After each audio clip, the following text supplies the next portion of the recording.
Hey everybody, how's it going? Hopefully y'all are doing well, having a great day so far. In this video, I wanted to cover three different ideas that I've come across lately that play together very well and actually form kind of an interesting way to look at things, and has kind of given a good description to something that I've never really had a good way of describing, but it's just a way that I've enjoyed living my life. So let's get into it. The first thing I want to cover is this parable called the Chinese farmer.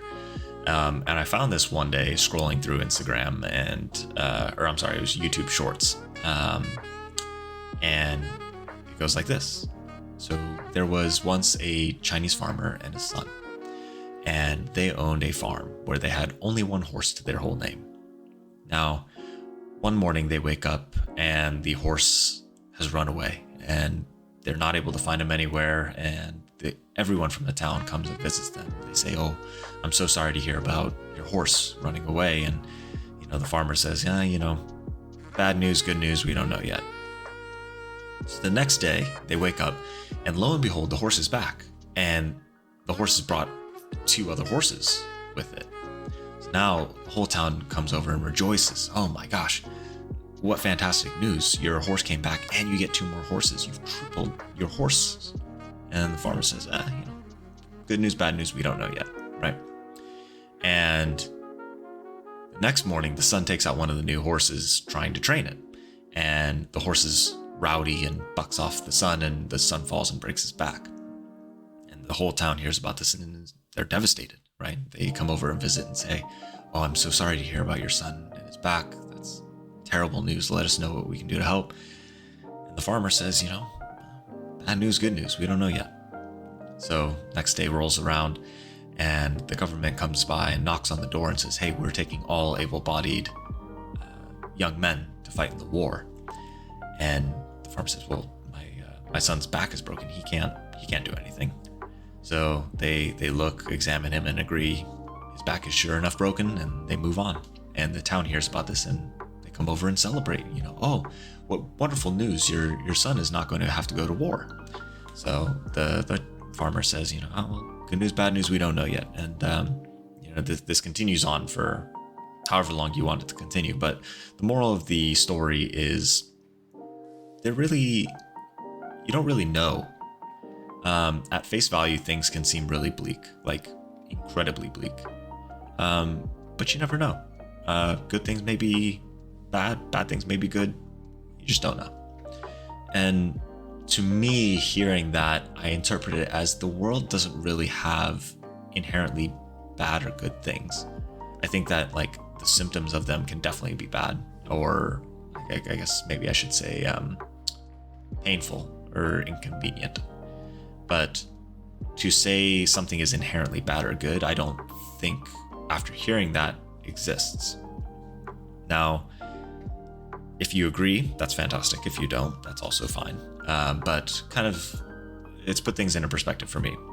And another topic is this concept of the framing bias, which humans are very flawed at being able to notice, but it happens, right? So let me illustrate it a couple ways. So let's say there's a good size of a bucket of popcorn, right? And this popcorn selling for $3. Now you look at that and you say, okay, that's pretty good. And then there's a large bucket, right? It's about double the size for double the price, right? Maybe let's say it's $7, right? So it's double the size, maybe not necessarily double the price, right? So you may look at that and you think, I'm just gonna get the $3 one, right? The price is just too steep, it doesn't work, right? So then what happens is these companies will then introduce this decoy, right? The middle bucket, size right in between the two, right? For $6 or $6.50 or whatever the case may be.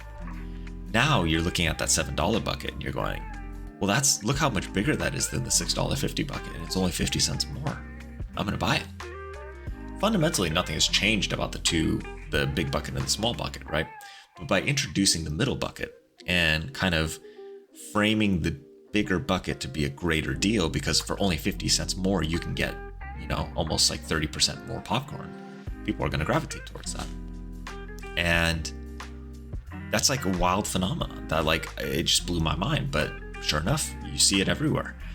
And I thought, okay, well, if advertising can work that way against us, maybe our own framing biases can work against us as well, right? So I thought, okay, well, if there's inherently no such thing as good news or bad news, right? You know, you're just receiving events just happen to you in the world. And based on how you frame that news, it can either be like a positive or a negative. Then ultimately, like, you have a lot more control over like the things that you do and the things that you say, you know? So like for me, if an event just happens, then pretty much it's up to you to decide whether or not you're going to view that situation as like nothing, as a positive or a negative, right? And that was pretty empowering, you know, like it's a cool way to think, you know, like my train could be delayed, but you know what? It's extra time for me to read. So like, I'm happy, you know, or I don't know, someone messes up my lunch order and, you know, I get the complete wrong item. Well, you know, I could like complain for sure, but you know, I'm a creature of habit. So if they mess up my order, it's a cool way for me to try something new. So I've kind of lived my life a lot this way, kind of just positively spinning things just because I don't see the value behind trying to think about the negatives or trying to think about the cons of a situation. And I feel like it's generally made me a lot happier. It's made me a lot more accepting of whatever the world may throw at me. And it's kind of empowering to see that those two topics kind of playing together can kind of like help prove that. I don't know if prove is the right word, because then it insinuates that it's inherently right or inherently wrong. But it's good validation to know that we can frame things differently in our head, and it can help drastically improve our overall perception of the world and the overall perception of like our luck, right? So anyways, hopefully that was helpful. If you guys have any questions, I'm happy to answer them in the comment section. Again, whether you adopt it or not, it's really up to you, honestly. But it's just something that I found very interesting, and that, you know, is kind of like a cool way that I like to live life. Yeah. Hopefully you guys have a wonderful day and a great afternoon.